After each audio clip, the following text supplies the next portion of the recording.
There's stupid, and then there's Drake fan stupid.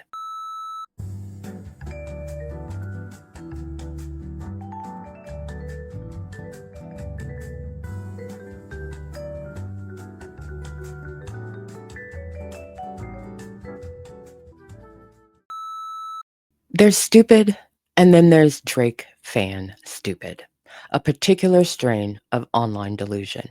They are not confused or uninformed. They are anti-informed. Said another way, being stupid is the primary strategy of OVOs. When Drake filed pre-action petitions in November last year, OVOs claimed UMG was terrified. When he withdrew one petition in January of this year, OVOs said he was forcing a secret settlement, that he had UMG right where he wanted them. When he filed the lawsuit, they called it proof he was winning. They said Drake's lyrics were fact, but Kendrick's were defamation.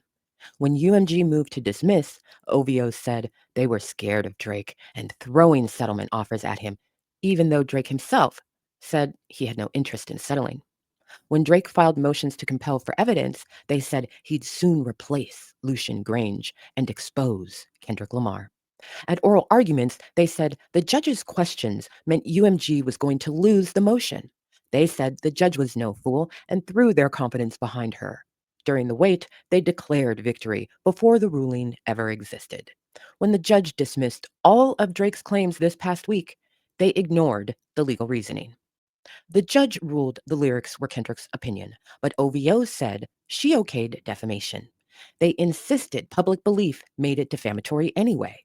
When the docket closed, they said the case wasn't over because he can appeal and claimed the case is on hold pending an appeal.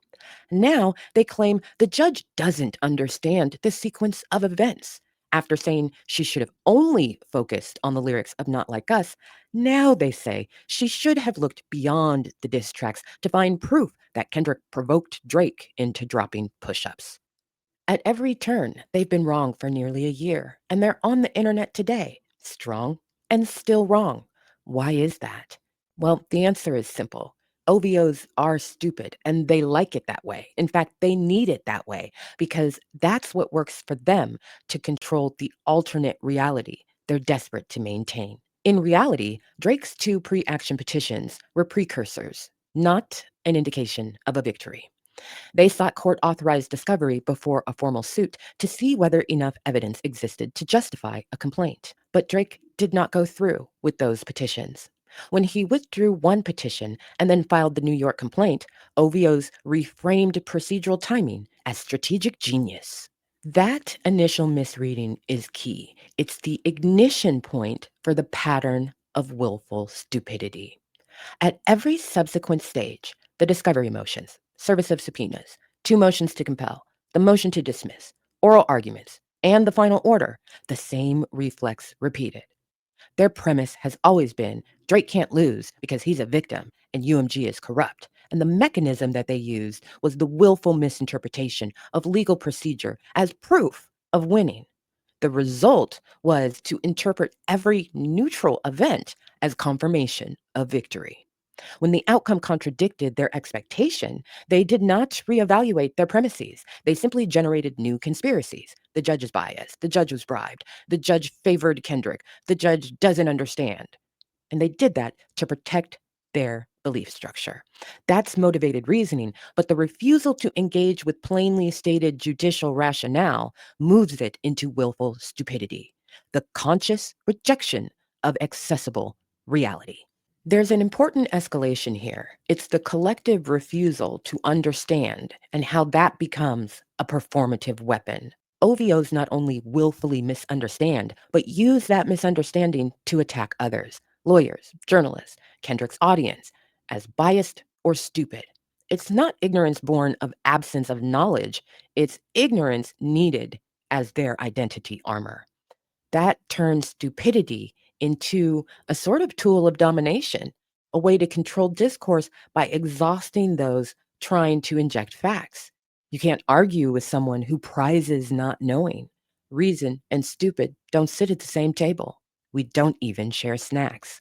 Drake's argument It's defamatory because people believed it, and his OVO's echoing of that logic are identical to misinformation movements everywhere. It's true because it spread.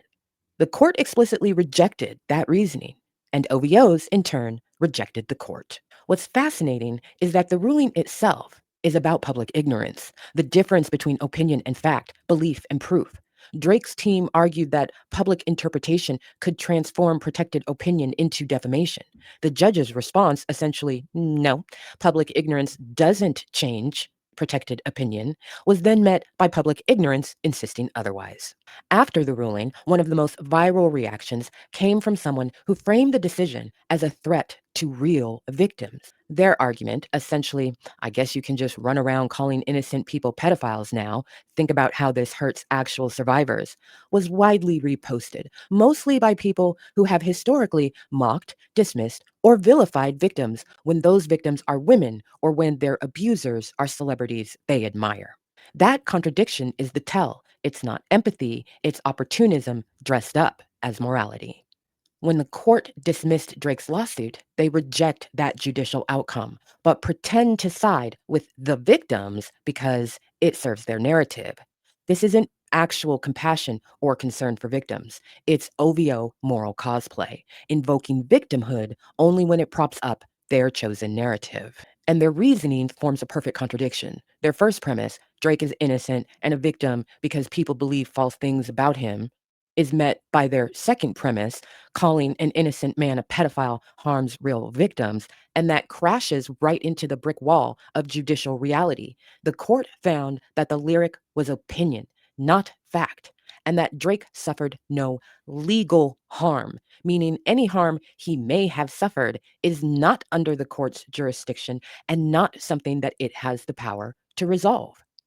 So, if the law, the one system explicitly empowered to determine harm, found no harm, then what remains is purely performative outrage. OVOs are fighting for a moral injury that the supposed victim himself failed to prove because it was not provable. That's the purest form of willful stupidity, a self reinforcing fantasy where emotion replaces evidence and moral language is weaponized against the truth. Some OVOs spent almost the last year reading the docket, but they weren't reading it to understand it. They read it the way conspiracy theorists read declassified files, not as a source of truth or fact, but as a tool for their own confirmation bias.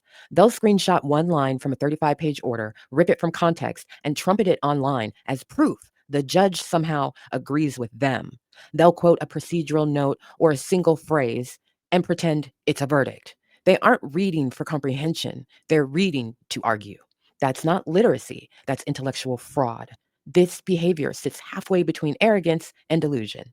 It's arrogant because they presume the authority to interpret legal language they don't understand. And it's delusional because they truly believe those interpretations can somehow overrule the court that issued them. So when they do read, it isn't for enlightenment. They don't want to learn or understand. They just want more ammunition to support their delusion. They skim for whatever sounds vindicating, and anything that doesn't gets discarded as bias or corruption. In the end, cherry picking from the docket doesn't make them informed participants in legal discourse. It makes them active participants in misinformation, cloaked in the performance of research. When the dismissal order dropped, OVOs didn't just reject the outcome, they rejected the judge's grasp of chronology, as if a federal jurist had less command of the record than a fan thread on social media. Across platforms, coordinated accounts claim the judge got the sequence wrong, insisting that Not Like Us didn't directly follow tailor made freestyle and that the judge doesn't understand who provoked whom. In other words, they believe a sitting judge ruling on a case that literally required her to take judicial notice of each song and study them thoroughly somehow lacks the literacy they possess from YouTube compilations. But the judge didn't say Not Like Us came immediately after Tailor Made Freestyle. She said accurately that Drake raised the topic of liking young girls first, and Kendrick's record was a subsequent response. That sequencing is legally relevant because it shows context and mutual participation on the discussion of a single topic.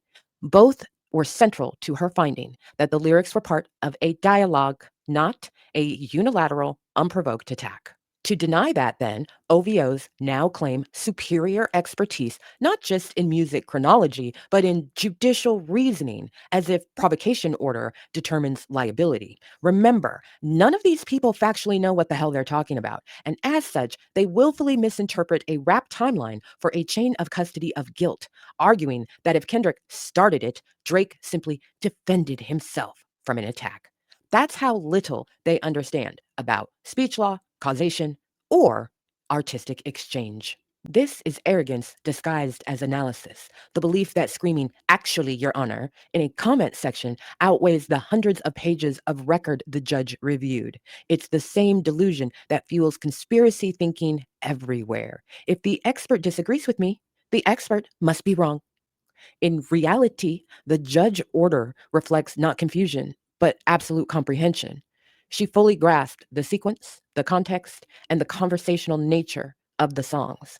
OVOs used their argument to try and cloak their ignorance as expertise, but the judge ruled that public opinion is not expertise. And when the court dismissed Drake's complaint in full, the legal reality was clear. The case is over. Yet online, a new fan fiction is born, pushed by OVO's screaming, he can appeal, therefore he hasn't lost. This is willful stupidity. Denial feeding on itself in an infinite loop. In reality, appeal doesn't equal reversal. Appeal doesn't equal pending victory. Appeal doesn't equal legal limbo. Appeal means you're asking the higher court to review whether the lower court was wrong. And that process begins after you file a notice of appeal, which Drake hasn't, despite what his lawyers have said publicly. Even on the slim chance that the Second Circuit overturns the dismissal, that would not mean the appellate judges believe Drake. It wouldn't even mean he's right. Appeals courts don't retry facts. They review whether the lower court applied the law correctly, and OVOs are in no position to say whether she did or didn't. They aren't experts. They aren't the appeals court. They don't have a crystal ball. If the appellate panel were to send the case back, it would simply mean try again under a different legal standard, not Drake wins. The appellate process is about procedure, not vindication. But to fans who conflate legal nuance with their fan fiction, appeal sounds like rematch, and rematch sounds like redemption. It isn't. It's paperwork, deadlines, and law, none of which care about their feelings or their streaming numbers. But his supporters have recast can appeal into already won. They've willfully mistaken possibility for inevitability, and worse, inevitability for truth. This is no longer simple misunderstanding. It's belief without belief in reality. These men, and let's be clear, it's overwhelmingly grown men, aren't simply uninformed. They're anti informed. They interpret every boundary of fact as a personal affront they can somehow argue down to a new outcome. They cannot. They don't weigh evidence. They count retweets. They don't respect the difference between knowledge and certainty because they've replaced curiosity with their own willful stupidity. To claim they know better than a judge isn't just laughable, it's downright embarrassing. When anyone literate in procedure explains otherwise, they don't feel corrected, they feel personally attacked, and they respond not with inquiry, but insult. That's performative stupidity, a cultivated refusal to learn because learning means they would have to admit they are wrong. But denying that reality doesn't change the fact that they are wrong. Drake's fans lost their footing with the reality of this case almost a year ago. And now that the outcome contradicts everything they swore would happen, they've turned their confusion into hostility because they never bothered to follow the filings, the rulings, or basic procedure from an objective position. They're angry at anyone who did. They swarm people who actually understand the case, demanding explanations to their satisfaction. But it's a trap, not a genuine conversation. Their questions aren't about learning, they're about fighting reality and the people who can see it. When you answer one, they throw 10 more. What about this? Distractions, because they don't want to understand, they want to be right. It's not education they're after, it's validation. And no one is obligated to indulge that. When someone refuses to argue in circles with them, they cry, "You can't explain it," as if the failure to teach the willfully stupid is proof that they are right. Every era has its fools. Ours just have Wi Fi. What OVOs prove day after day is that ignorance doesn't disappear in the information age, it metastasizes. OVOs will keep performing intelligence for an echo chamber as ignorant as they are. They don't want the truth, they just want confirmation. They're not stupid by accident, they're stupid on purpose.